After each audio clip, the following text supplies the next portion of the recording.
Je suis très heureux d'être parmi vous. C'est la première fois pour moi que je suis dans cette commission des affaires européennes. Et je présente donc la proposition de résolution européenne 1195, appelant à soutenir la souveraineté et l'intégrité territoriale de la République démocratique du Congo et à condamner le soutien du Rwanda au mouvement du 23 mars. En préambule, je souhaite remercier l'administratrice, Madame Pascale Reypens, pour le travail accompli, week-end, jour férié, jour d'anniversaire. Vous n'avez pas démérité, et si nous sommes là aujourd'hui, c'est grâce à vous et aux efforts que vous avez fournis. Je souhaite aussi remercier l'ensemble des personnes que nous avons auditionnées, que ce soit l'ambassadeur de la RDC, également le président de la Commission nationale des droits de l'homme en RDC, le Quai d'Orsay, Jérémy Labarre, conseiller Afrique à la représentation permanente des institutions européennes, M. Emmanuel Coé, envoyé spécial de la France pour la région des Grands Lacs, également les institutions européennes avec la chef de division Afrique du service Europe d'action extérieure, la Commission européenne, le DG INPA et M. Raphaël Magoni, qui est la Commission européenne.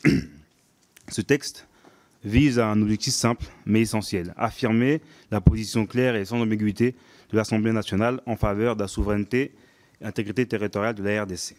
Depuis plus de 20 ans, l'Est de la République démocratique du Congo est ravagé par des conflits terriblement meurtris, plongeant les populations civiles dans des souffrances incommensurables.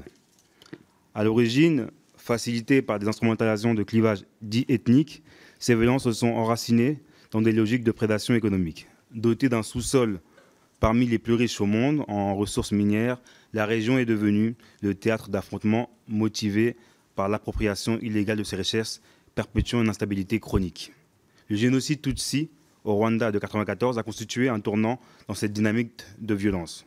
Afflux massif de réfugiés rwandais dans l'est de la RDC a intensifié les tensions régionales et approfondi les liens entre le Rwanda et cette zone. Sans pour autant justifier les exactions perpétrées par les groupes armés, l'armée rwandaise qui y sévissent. Depuis une dizaine d'années, le mouvement du M23 s'est imposé comme l'un des principaux acteurs des violences perpétrées à l'est de la RDC. Ce groupe rebelle, apparu en 2012, est issu de l'organisation militaire antérieure fondée par les appartenances ethniques, illustrant la persistance antagoniste exacerbée par le génocide rwandais et l'héritage colonial. Toutefois, ces clivages identitaires ne sauraient masquer les véritables enjeux sous-jacents. Un rapport de l'organisation non gouvernementale de Global Witness du 22 avril 2022 fait état que 90% des volumes de coltan exportés par le Rwanda, principal minerai permettant d'extraire le tantal, qui, avec l'étain et le tanzène, constituent les minerais connus sous l'appellation 3T, proviennent illégalement de la République démocratique du Congo. Cette exploitation illégale explicite le décalage observé entre l'augmentation de 42% des recettes d'exportation rwandaises de minerais 3T entre janvier et novembre 2022, atteignant 186 millions de dollars selon la Banque nationale du Rwanda, et l'absence de gisements suffisant pour une telle production sur le territoire rwandais.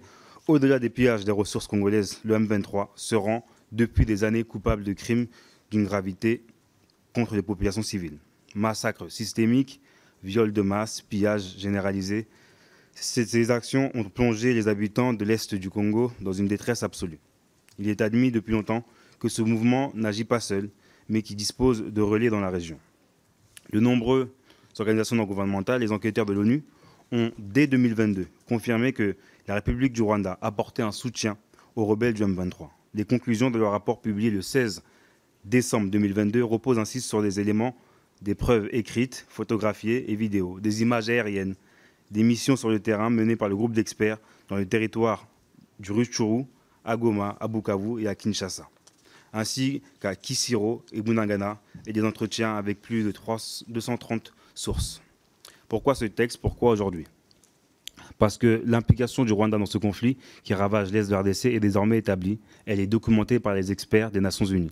Elle est dénoncée par le Conseil de sécurité dans la résolution 2773 de la Charte des Nations Unies.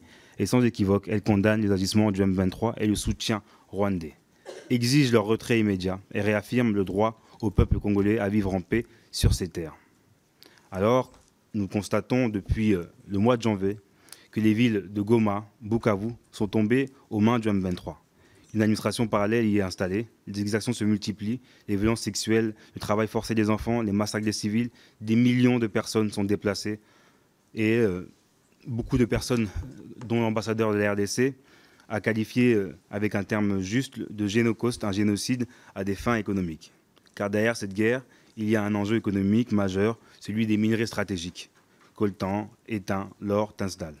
L'Est de la RDC regorge de ses richesses, ressources sont exploitées, contrôlées et pillées par des groupes armés et exportées par le Rwanda, qui les réinjecte dans des chaînes d'approvisionnement mondiales.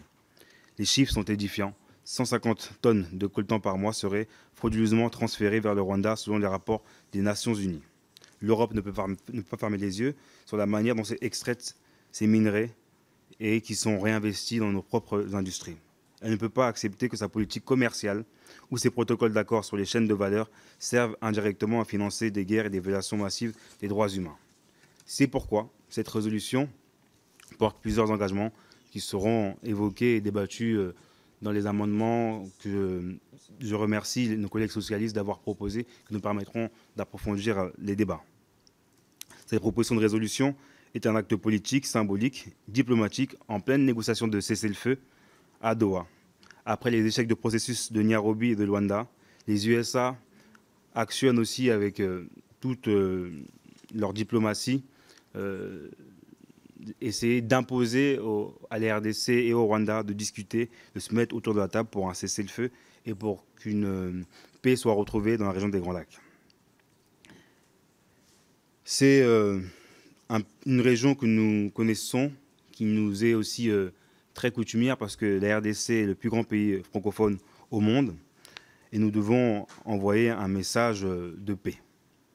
Alors, la Commission européenne, l'Union européenne, le haut représentant, la France, par la voix de son Parlement, n'acceptera pas que la réelle politique l'emporte sur le droit international. Nous ne pouvons plus nous réfugier derrière le silence ou la prudence diplomatique quand les peuples entiers sont victimes des actions. Notre responsabilité en tant que députés est de dire soutien le M23 selon les rapports des Nations Unies, que les minerais de sang qui circulent dans nos circuits commerciaux valent des sanctions et que la paix ne sera possible que si la communauté internationale se montre ferme, cohérente et exigeante. Mes chers collègues, la situation dans la région des Grands Lacs n'est pas un simple conflit régional, elle est révélateur des limites de notre action internationale. Elle interroge notre cohérence, notre courage, notre capacité à défendre nos principes.